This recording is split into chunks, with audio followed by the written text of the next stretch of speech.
Good afternoon, Cross Timbers. Today is Thursday, October 20th, 2016, and I am Jace Fry. In campus news, Tarleton State University is gearing up for the 2016 homecoming game. The theme of this year's homecoming is a Texas state of mind. The university has held many traditional events such as the Silver Bugle Hunt, the Yell Contest, and the beating of the drum. Kappa Delta Rho, a fraternity at Tarleton State, won the Silver Bugle Hunt on Monday night. Wednesday night, students snake danced around campus after the Yell Contest to begin the beating of the drum. Farmhouse won the small division while the large division resulted in a tie between Delta Zeta and Delta Phi Epsilon. The bonfire is set for 8 o'clock p.m. Friday at the Tarleton Farm. The Texans will be playing the Javelinas of Texas A&M Kingsville Saturday evening to finish the homecoming festivities. In local news, the Stephenville Police Department takes a repeat offender into custody. According to the Flash today, 32-year-old Jason Lynn Hogan was charged with indecent exposure on Tuesday night. The arrest was made after Stephenville Police Department received multiple reports of a white male in a white Dodge pickup approaching females and exposing himself to them. The department previously dealt with Hogan in 2005 when he was reported to have exposed himself to a 15-year-old girl in the Bosque River Center. He was then convicted of indecency with a child and required to register as a sex offender. Hogan's bond is currently set at $5,000, and he will be required to wear an ankle monitor as well as attend sex offender counseling pending his release. And now today's Texas, national, and international news from the Associated Press. In state news, Baylor University is under federal investigation after a complaint over sexual violence on the university's Waco campus was reported. A former university coordinator who was responsible for preventing gender discrimination filed the complaint.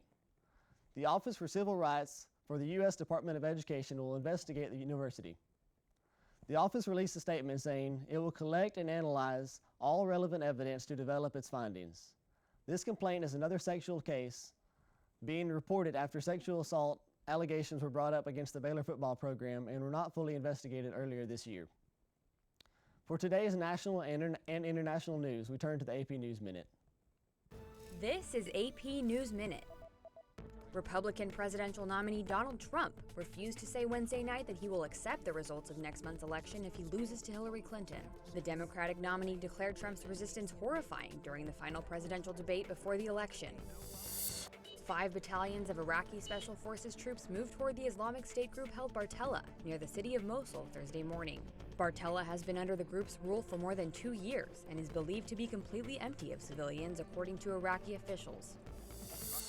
French President Francois Hollande says the Islamic State group is, quote, on the back foot in Iraq and Syria as the push to free the Iraqi city of Mosul continued. Hollande is hosting talks in Paris on Thursday aimed at coming up with a plan to protect civilians, distribute aid, and address questions about governing areas newly liberated from the Islamic State group.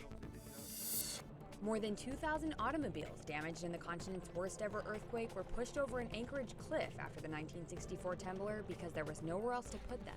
The Alaska Department of Fish and Game continues its operation to remove the cars and clean the National Wildlife Refuge at the bottom of the cliff. Krista Fourier, Associated Press, with AP News Minute. In sports from Associated Press, in response to a recent incident with Carolina Panthers quarterback Cam Newton, the National Football League announced Wednesday that they have changed their protocol on concussions. The NFL will now require each team's athletic trainer in the press box to stay in communication with the on-field doctors in order to determine whether or not a player has a concussion. Under the league's previous protocol, the NFL's athletic trainers were not allowed to call a medical timeout. This change in protocol will allow the trainers to stay in constant contact with the on-field doctors until confirmation of an evaluation has been given. Today's forecast in Stephenville, Texas, brought to you by the National Weather Service, is mostly sunny with a 50% chance of thunderstorms. The high today is 73 degrees with an overnight low of 48. This has been a production of Texan TV News, a product of the Texan News Service from the Tarleton State University campus in Stephenville, Texas. Watch us live on Apogee Channel 2.1 in the dorms at 12:30 weekdays. If you live off campus, tune in on Northland Cable Channel 9. You can follow the Texan News Service on Facebook and Twitter, and check us out at our website at www.texannews.net for all your latest local, state, national, and international news. Today's broadcast was produced by Morgan Nichols, Ariel Steele, Jenna McCall, and Anthony Strother.